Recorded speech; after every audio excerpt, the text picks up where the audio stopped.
We're all inspired by our human connection that arises when we share food with others. So what's on your heart becomes a hub for truly heartfelt conversation. Tertulia, as they say in Spanish, fostering genuine bonds between individuals, creating that sense of community and connection. I'm Paul Jacobs, your podcast co-host, ready to inspire you by conversations that nourish the soul as we go beyond the plate. I'm Daniel Patiño, welcoming you to join us for some truly inspiring tertulia. Get ready to satisfy that craving for connection and inspiration as we dive into topics that not only broaden your perspective, but also deepen your understanding of lives of families in Latin America, the Caribbean, or even in your own backyard. So wherever our conversations take us, come along for the ride and let's go beyond the plate together.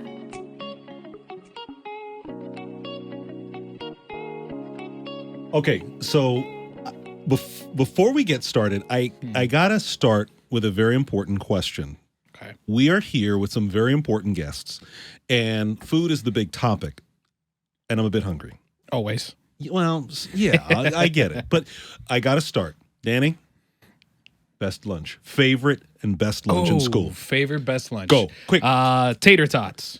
Good one. That's always great. Tater tots. They lend themselves to anything, tater tots. Okay, wait. I think I got one. Okay. I remember those little square pizzas. Mm-hmm. I'm not kidding you. In 8th grade, they called them Mexican pizzas. I don't know why. There was no salsa. It was a pizza, but they call them Mexican pizzas. Maybe because they're square. I don't know. All right, that's something. Right? Let's see. Jungle Juice. Jungle Juice. Do you remember Jungle Juice? Yeah. The little carton with the lion on it. Exactly. Right? 0% juice and 100% science. That was the flavor part of it. It was just that. And the lunch of all lunches, lunch items, honey buns. Honey buns. The one with the cinnamon in it. Yes. The Texas Big Cinnabons. Texas. Big Texas. That's the right. Big Texas. Woo. All right. We had a lot of choices. And I feel bad. I feel bad when we were kids for the lunch lady because there was more food left on the floor for her to clean up than we actually ate. Now, right? can I a clarification question? Yes, please. Are you saying you no longer eat honey buns? Because I'm just telling you, dinner last night, dessert. I don't know what's on your menu, but for me, honey buns. Still top of choice for me. Baron, do you understand my wife works in this building, and if I talk about honey buns and eating honey buns, that's the end of me? You understand that, Okay, right? well, she and I need to have a conversation. Okay, wait. I got a question for everybody now. All right. How about, do you remember Biofortik Friday lunch menu items? No. It was a lot different. It was a lot different. It wasn't Biofortik Fridays. All right, enough of the fun. All right. We want to welcome our guests to Beyond the Plate. We have really a great opportunity to talk to our friends from the World Food Program. First, Baron Seeger from World Food Program right here in Washington, D.C. Welcome, Baron. Glad to be here. Excellent. I think. Yes. You will reserve that for the end of the episode. And then Riaz Lodi, Country Director for World Food Program in El Salvador. Welcome. Very excited to be here. Now, Riaz, I have to ask really quick before we get started. Your accent is a little bit interesting, and I tell Danny I'm an expert in accents. My wife's Guatemalan. I'm born in Canada. My family's Jamaican. Let me see. I'm going to just figure this out. Macon, Georgia? Macon, Georgia, maybe around Savannah area? Where's that accent from? You're close. I was close, right? Keep guessing. Okay. Go more east? More east? Probably. Fayetteville, North Carolina? Closer. Closer. Where are you from, Riaz? Pakistan. Pakistan. Right. Oh, Go a little bit more east. Oh, the Go other east, side, go the other east. way. Oh, okay, all right. Grab a plane, grab a boat, go You east. mean east, no? East. We're gonna find out how in the world did this guy from Pakistan end up in Central America in a moment. But I wanted to start with you, Baron. Sure. Welcome. Thank you. Here at Beyond the Plate, we take our conversations a little bit beyond what. Clearly. These guys have us figured out it. already. This is great. I love it. Usually we spring us on the That's guests, right. right? This is where they zig and zag. But here's a bit of getting to know you. I really want to kind of take a moment to get to know you. Let's dial the clock back, Baron. You're graduating from college, Hampton Sydney College. That's correct. All right. All-male liberal arts school in Virginia. Yes, All right. yes. The motto is, come here as youth, and you leave as men. That's correct. Yes, excellent. Did you ever see a day coming back when you graduated college? You're growing UNICEF by $500 million. You're spending 20 years traveling the globe for humanitarian efforts. And this is my favorite, because when I read about your career path, you started your current post with the World Food Program less than 90 days before the world shut down while you started with the World Food Program. What were your dreams back then when you were a college student? Did you see any of this happening in your life? So, I mean, absolutely not. I struggled a little bit in college. Wow. And overcame some challenges, and then moved to Atlanta. Was there for 26 years. Had the honor of being a founder for the Elton John AIDS Foundation in Atlanta. And through that experience, I got to go to the field. My first field trip ever was to Honduras, where I was able to meet a lot of women and children who were impacted by HIV/AIDS. And I kind of came back from that experience knowing that this was the path my life was probably going to make. I was in business and finance back then. And so I started volunteering with another international group. And then my aha moment with the World Food Program came when I was in Gambela, Ethiopia, bordering South Sudan. And I unfortunately had to see the number of women, particularly grandparents and their kids that were coming into Ethiopia. And the first stop was feeding. And what I learned during this visit, that food is the first line of defense. And without food, there's no next step. There's no other station. Amazing. Wow. And that was your aha moment. That was my aha moment. Out of everything in college. Because usually people go to college, figure out the future, see where it takes you, and it took you in a great direction. I mean, no, I was mostly focused on my fraternity in college, and then I kind of envisioned I'd probably work for my dad, maybe, But but then I moved to Atlanta because I wanted to kind of get off on my own. Yeah. I moved with a couple of my fraternity brothers, but it's interesting. We're all a product of our experiences. I had that one experience of going to the field, and it literally changed my life. That's great. That's amazing. And I'm taken back that out of all the things that could have happened, it took you down that road. Now, I have a bigger question for you, folks. Where do you think you can find this on Earth? Let me just name it. Mm-hmm. Famous world-class surfing beaches, right? Mm-hmm. And a land of volcanoes, 23 active volcanoes at the moment. Mm-hmm. What would you think of first? Oh, obviously, it's Hawaii. It is not. Oh, it is not. I'll tell you, it's El Salvador. El Salvador, yes. El Salvador is famous for its world-class surfing beaches, and as well as it has 23 active volcanoes for that little land that is El Salvador. Freeze. El Salvador has 23 volcanoes. 23. El Salvador is like the Rhode Island of Central America. How could they have so many volcanoes? They were blessed with all 23 active volcanoes, so just in case anywhere you look, you're going to find beauty. Okay. And I was on a trip recently to El Salvador, and what I saw there was a combination that I don't like to sit on, which is kids and malnutrition. Mm-hmm. We visited El Palomar in Jalisco, and it was an early childhood feeding circle, which was right under a big tree. And it was to empower parents to show their children the basics, like what we would call here in the States, like a pre-K or a pre-K kind of situation where it's just kind of like a daycare, maybe a little bit before you hit school. And it was empowering the parents. It was giving the parents also a chance to feed their kids at this feeding circle. So there was learning, there was feeding, there was medical attention happening. So this was all encompassed under a tree. Amazing. And for the children. And I mean, I was taken back because it was a feeding circle that could happen anywhere. They didn't have a center at the moment. It was just, let's pick the biggest tree we can find and make shade. And there we're going to empower parents to show their kids what the ABCs are like. What is what are the numbers? What does that mean? And that was all because of food. You even said you saw even your own two girls in some of these children, right? I did. I have two girls at home, a 7-year-old and a 1-year-old, and they were sitting there at the table. I saw them with my own eyes, just sitting there with their own parents and just realizing, wow, there's somebody out here that actually cares.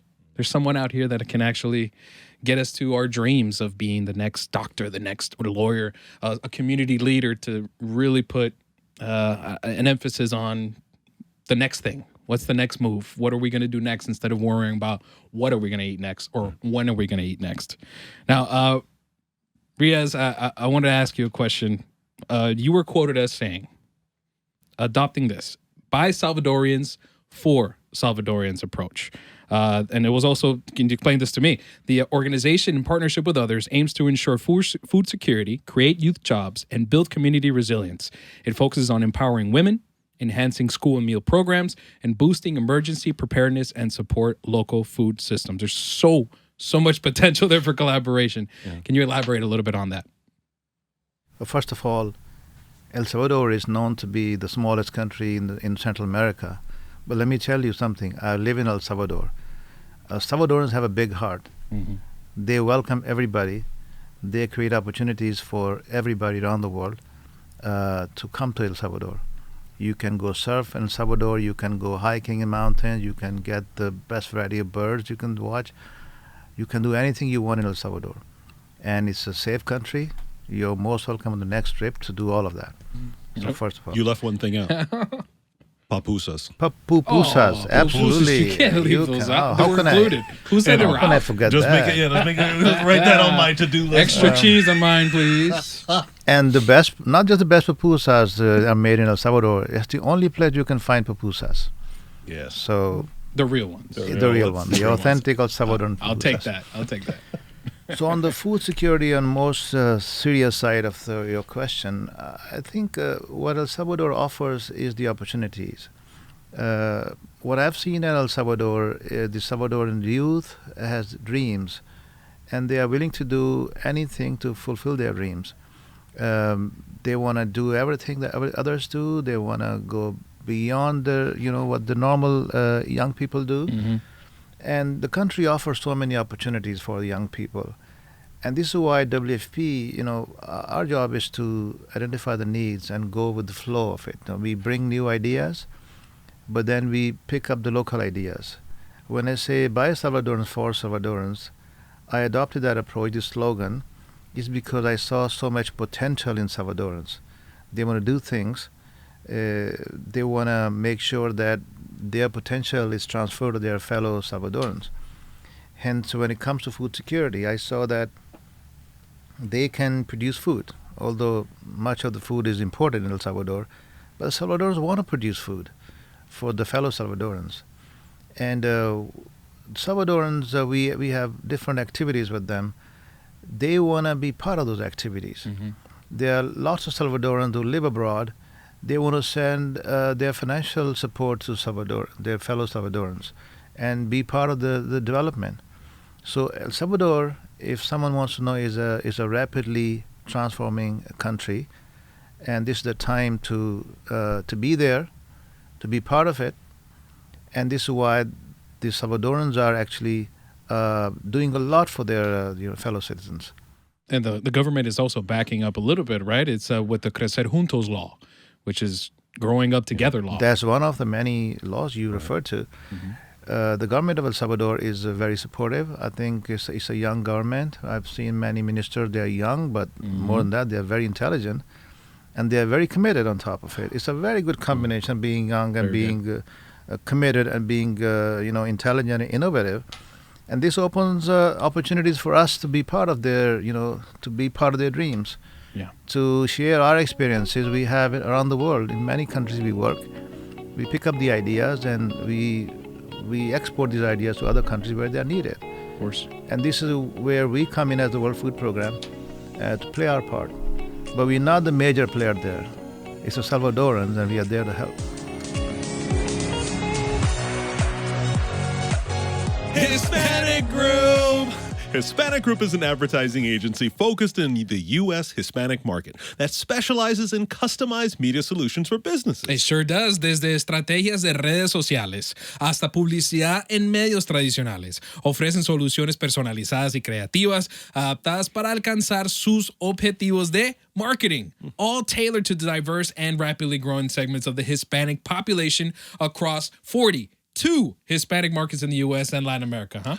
Wow, you get all the great lines. Hey. But they use their cultural expertise to create strategies to deliver efficient results. Hispanic Group! Lleva tu marca al corazón de la comunidad hispana. Take your brand to the heart of the Hispanic community. Hispanic Group. Their expertise lies in reaching the Hispanic market, leveraging its rich multiculturalism. Mm-hmm. Hispanic Group combines innovation, cultural insight, and strategic collaboration to drive what? Tangible results for their clients. I agree with everything you just said. Now, for more information, you can visit their website. Guess where? HispanicGroup.net. Okay. That's HispanicGroup.net, or I'll say it in Spanish. HispanicGroup.net.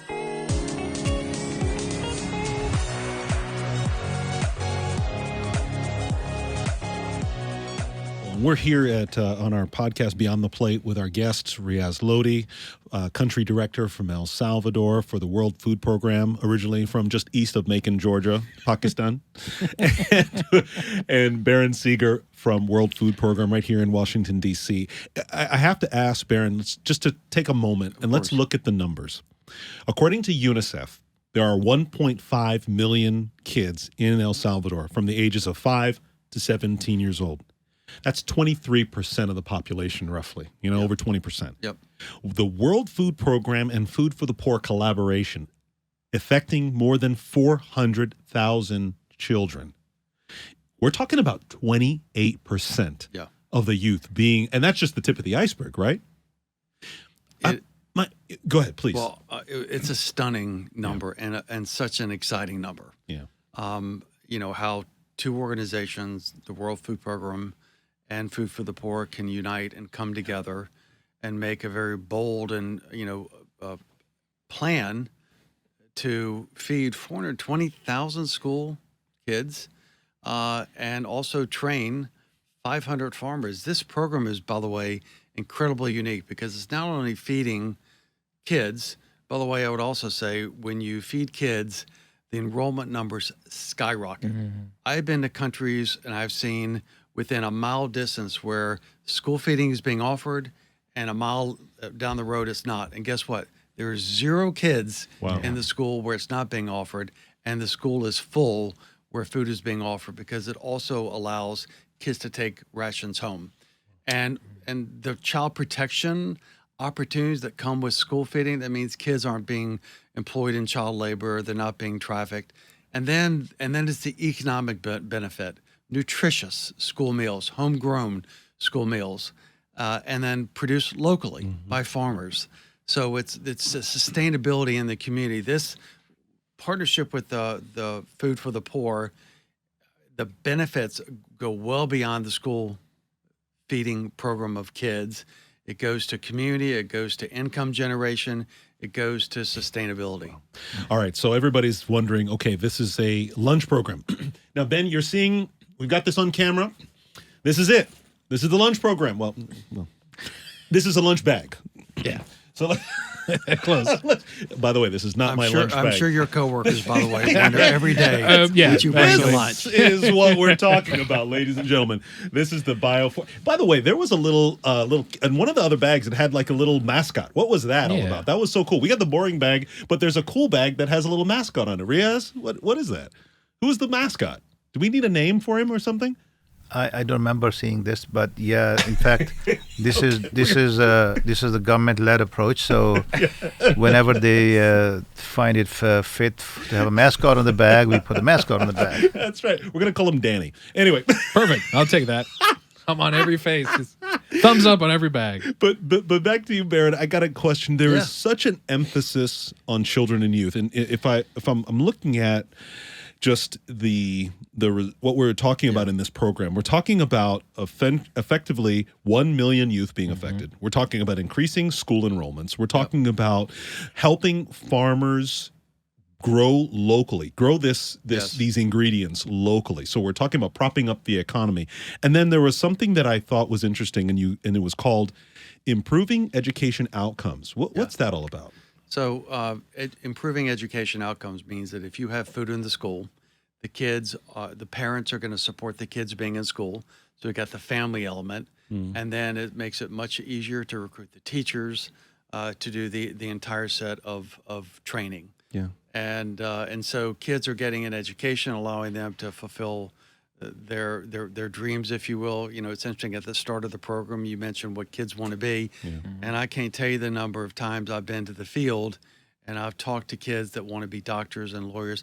I by the way, have not come across a child that wants to be behind the radio station. But again, I've got a few years behind You got some me. smart kids down there. I also haven't met anybody that wants to work for the World Food Program USA yet. But I will say that, you know, our job is to make sure that every child has access to food. And again, the main reason, and with the partnership with Food for the Poor, the focus is on local. Imagine if you were in a school and you had to import everything. Think about the cost of that, ground transportation, storage. And so the goal, as Riaz has stated, is to do more locally produced school feeding programs. And then training the farmers, so the corn, the soybean, that's it's going to be produced locally. So it's going to create income generation for these very specific communities.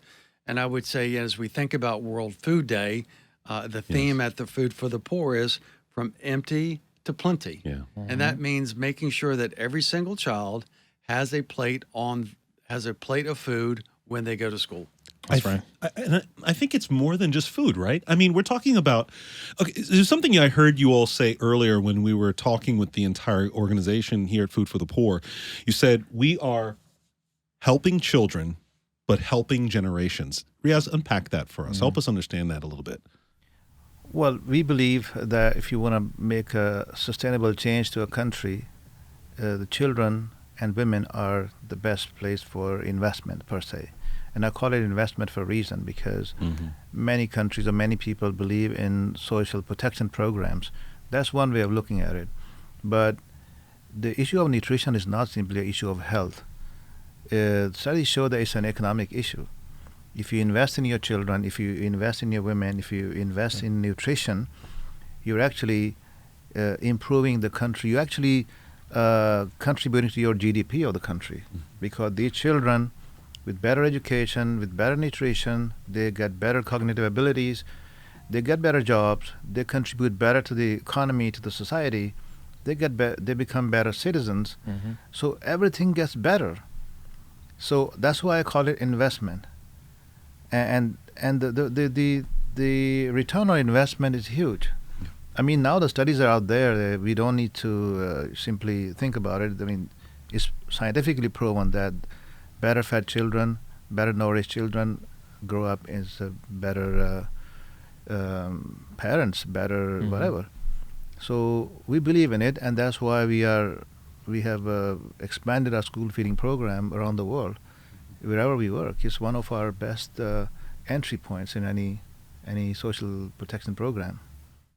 So as we get ready to wrap up, I'm so excited about this start to our family. You said it earlier, Riaz. This is the first of many children in this marriage. I love that. I love it. I mean, that was perfect. So eventually, effectively, you are cousin Riaz, cousin Baron. Yep. We always end our episodes out here on Beyond the Plate on a passionate note. No. What? We've changed it today. We've had this. We met earlier. We had this conversation. I wasn't there, though. I wasn't there. Positive note because of Riaz is going to be passionate note. All right. Passionate. Gentlemen, sorry. I apologize that we rehearsed this over and over ad nauseum, but we have renamed our positive note that we end every episode on to passionate note because of you, sir. Riaz, you and the team had a interesting trip in May of 2024. And in an article that you wrote titled Passionate About Humanity, we found that you were listening to stories of families. You were helping to build their resilience. You were empowering them to take the food security into their own hands for future generations. In fact, it was your passion for humanity that positively impacts in El Salvador and helps World Food Program fulfilling the mission, saving and changing lives. So we thought it fitting for our passionate note to be really from you both. And I just want to ask, really, what was your greatest inspiration from that trip, seeing what you've seen. I mean, you're there day to day, Riaz, so I'll let you start. And then, Baron, you have your greatest inspiration from that experience. And I hope somebody talks about those kitchen in a box. That's way cool. But anyway, I don't want to influence you on your passionate note. Riaz. There are two types of people in this world. Those who know their rights, and they do everything to achieve their rights. They would do anything to do that. And there's the other type of people, are those who know and remember other people's rights. And they know their obligations before they know their rights. So what I see in Food for the Poor and its donors and fundraisers is the second type of people who are working hard to make sure that the people who are deprived of their rights, whether food or anything else, they get to achieve their rights.